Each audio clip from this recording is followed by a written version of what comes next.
Giving is not a money matter, but giving is a matter of the heart.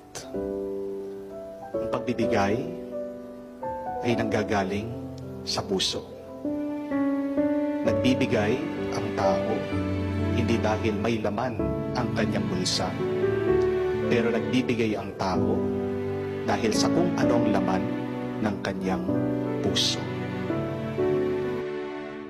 Ang aming team ay muling kumakatok sa inyong may mga mabuting puso.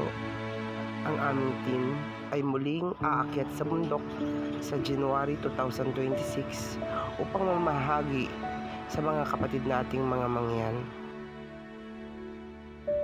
Kung sino man po ang gustong magpahatid ng konting tulong ay kami ay tumatanggap.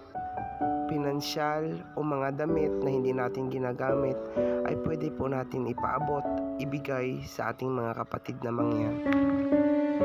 Ang team namin sa pamumuno ni Dennis Flores Madriaga ay lubos po na nagpapasalamat sa inyong lahat.